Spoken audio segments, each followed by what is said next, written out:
विश्व इतिहास की झलक।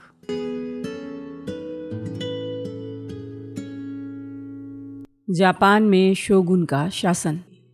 आज जानेंगे इसके बारे में हम उस पत्र के माध्यम से जिसे लिखा गया था 6 जून सन 1932 को। चीन से पीला समुद्र पार करके जापान पहुंचना बहुत आसान है, और अब जबकि हम जापान के इतने नज़दीक पहुंच गए हैं, इस देश की सैर कर लेना मुनासिब होगा। तुम्हें जापान की पिछली बातें याद होंगी। उस समय हमने देखा था कि बड़े बड़े घराने पैदा हो रहे थे, प्रभुत्व के लिए लड़ रहे थे, और एक केंद्रीय सरकार धीरे धीरे प्रकट हो रही थी। सम्राट, जो पहले एक ताकतवर और बड़े कुटुंब का सरदार था, अब केंद्रीय सरकार का अध्यक्ष बन गया था। नारा की राजधानी केंद्रीय सत्ता के चिन्ह के तौर पर कायम की गई थी। इसकी राजधानी बदलकर क्योटो कर दी गई थी। चीन की शासन प्रणाली की नकल की गई, और कला, धर्म और राजनीति में जापान ने बहुत कुछ चीन से या चीन के जरिए सीखा था। जापान का नाम दाई निप्पॉन भी चीन से आया था। हम ये पहले ही देख चुके हैं कि फुजीवारा नामक एक घराने ने सारी ताकत हथिया ली थी और सम्राट को कठपुतली की तरह नचाता था। 200 सालों तक इन्हीं का राज चलता रहा। आखिरकार सम्राटों ने बेबस होकर गद्दियां छोड़ दी और मठों का आसरा लिया। लेकिन भिक्षु होने पर भी भूतपूर्व सम्राट गद्दी पर बैठे हुए अपने पुत्र सम्राट को सलाह मशविरा देकर शासन के कामों में दखल देता था।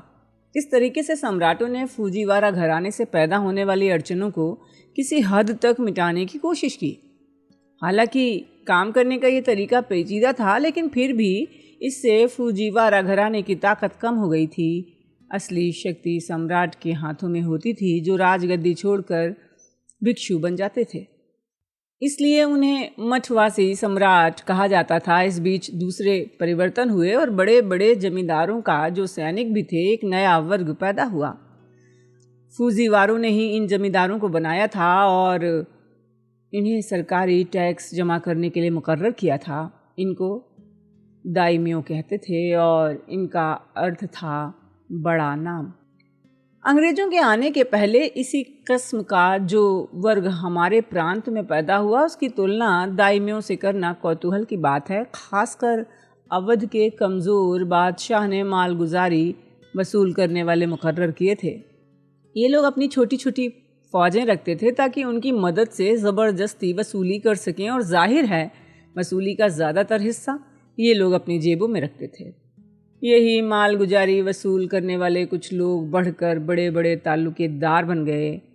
दाइम्यो अपने पिछलगुओं और अपनी छोटी छोटी सेनाओं की मदद से बहुत शक्तिशाली हो गए। वो आपस में लड़ते थे और क्योतो की केंद्रीय सरकार की कोई परवाह नहीं करते थे। दाइम्यो के घरानों में 2 घराने मुख्य थे, एक तायरा और दूसरा मिनोमोतो। इन लोगों ने 1156 ईस्वी में फुजीवारों को दबाने में सम्राट की मदद की, लेकिन बाद में वो एक दूसरे पर हमला करने लगे। तायरा जीत गए और इस इत्मीनानी के लिए कि बराबरी में उन्हें घराना भविष्य में परेशान न करे, उन्होंने मिनामोतो घराने वालों की हत्या कर दी। उन्होंने सभी प्रमुख मिनामोतो को मार डाला, सिर्फ 4 बच्चों को छोड़कर, जिसमें एक 12 वर्ष का बालक योरितोमो था। तायरा घराने ने मोनोमोतो को ख़त्म कर देने की कोशिश तो की, लेकिन वो पूरी तरह ख़त्म नहीं हुआ। ये लड़का योरोतिमो, जिसे कुछ ना समझकर छोड़ दिया गया था, बड़ा होकर तायरा घराने का कट्टर दुश्मन बन गया। उसके दिल में बदला लेने की आग थी। वो अपनी अभिलाषा पूरी करने में सफल हुआ। उसने तायरा लोगों को राजधानी से निकाल दिया और समुद्री लड़ाई में उनको चकनाचूर कर दिया। इसके बाद योरोतिमो ने सारी सत्ता हथिया ली और सम्राट ने उसे सीए ताई शोगुन की लंबी चौड़ी उपाधि दी, जिसका मतलब है बर्बरों का दमन करने वाला महान सेनापति। ये बात 1192 ईस्वी की है। ये उपाधि पुश्तैनी थी और इसके साथ शासन के पूरे अधिकार जुड़े हुए थे, पर असली शासक शोगुन ही होता था। इस तरह जापान में शोगुन शाही की परंपरा चल पड़ी। बहुत दिनों तक चलती रही, यानी करीब 700 सालों तक। लेकिन इसी बीच आधुनिक जापान अपने सामंती खोल से बाहर निकल आया। लेकिन इसका ये मतलब नहीं था कि योरितोमो के वंशजों ने ही शोगुनों की हैसियत से 700 सालों तक राज किया था। जिन घरानों से शोगुन निकले थे उनमें कई परिवर्तन हुए, गृह युद्ध बराबर होते रहे, लेकिन शोगुनशाही यानी शोगुन का वास्तविक शासक होना और सम्राट के नाम पर जिसे कोई अधिकार नहीं होते थे राज करना, इस लंबे अरसे तक जारी रहा। अक्सर ऐसा भी होता है कि शोगुन नाम का शासक रह जाता है और असली सत्ता कुछ हाकिमों के हाथ में होती है। राजधानी क्योटो के विलासी जीवन में योरितोमो बहुत घबराता था, क्योंकि उसका ख्याल था कि आराम की जिंदगी उसे और उसके साथियों को कमज़ोर बना देगी।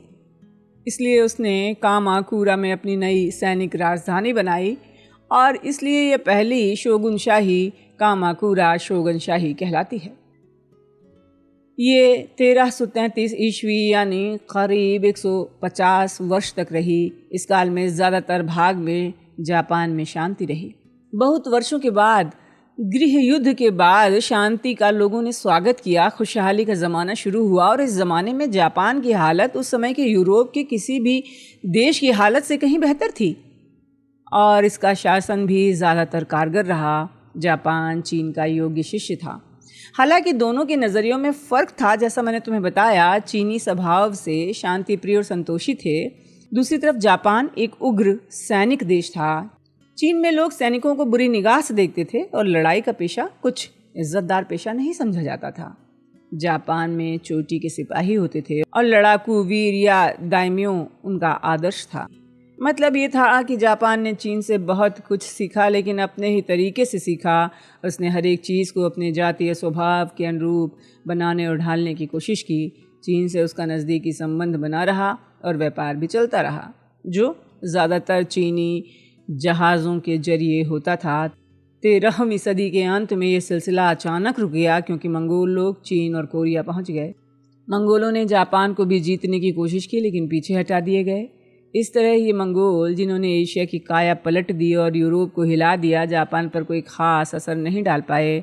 जापान अपने पुराने ढंग पर चलता रहा और बाहरी प्रभावों से पहले की बनिस्बत और भी ज़्यादा दूर हो गया। जापान के पुराने सरकारी विवरण में एक कहानी है कि इस देश में कपास का पौधा कैसे आया था। कहते हैं कुछ भारतवासी जिनका जहाज़ जापानी किनारे के नज़दीक डूब गया, 799 ईस्वी में कपास का बीज जापान अपने साथ ले गया था। चाय का पौधा इसके बाद आया। सबसे पहले ये पौधा 9वीं सदी की शुरुआत में पहुंचा, लेकिन चल नहीं पाया। 1191 ईस्वी में एक बौद्ध भिक्षु चीन से चाय के बीज लाया था। इसके बाद चाय बहुत लोकप्रिय हो गई। चाय पीने की आदत से चीन के सुंदर बर्तनों की मांग पैदा हुई। 13वीं सदी के अंत में चीनी के बर्तन बनाने की कला सीखने के लिए एक जापानी कुम्हार चीन गया और वहाँ 6 वर्ष तक रहा। वापस आने पर उसने चीनी के सुंदर जापानी बर्तन बनाने शुरू किए। जापान में आजकल चाय पीना एक ललित कला है, जिसके साथ एक लंबा चौड़ा शिष्टाचार जुड़ा हुआ है। अगर कोई जापान जाए तो उसे सही ढंग से चाय पीनी चाहिए, वरना उसे जंगली समझा जाता है।